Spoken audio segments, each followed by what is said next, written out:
তো এই পর্যন্ত আজকের মোটামুটি এই পারিবারিক গোরস্থান এটার মাথা পর্যন্ত কালকের এই জায়গায় শেষ হয়েছিল না সম্পূর্ণটা। আজকের মোটামুটি আজকে এটা সম্পূর্ণ শেষ হলো রাস্তার বালু ফোলানোর কাজ। এরপরে ম্যাগাডাম বা সোলিং এই তো এখন বাকি আছে শুধু এখান থেকে এতটুকু বালুর কাজ একটু, আর এটা এখানের এইটার অর্ধেক, আর এখানের দিয়ে বড় রাস্তাটাও এখান থেকে বালু হবে সাদা মিশবে।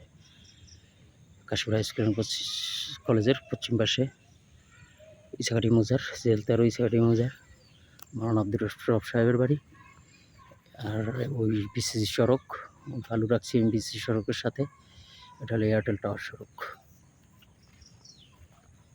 প্রকল্পটা ইনশাল্লাহ আমি নিজের মতো করে করতেছি ইনশাল্লাহ। আশা করি সর্বোচ্চটা দেওয়ার চেষ্টা করবো ইনশাল্লাহ। সে পর্যন্ত মানে পরবর্তী আপডেটের জন্য দেখাবো ইনশাল্লাহ। আশা করি ভালো কিছু হবে।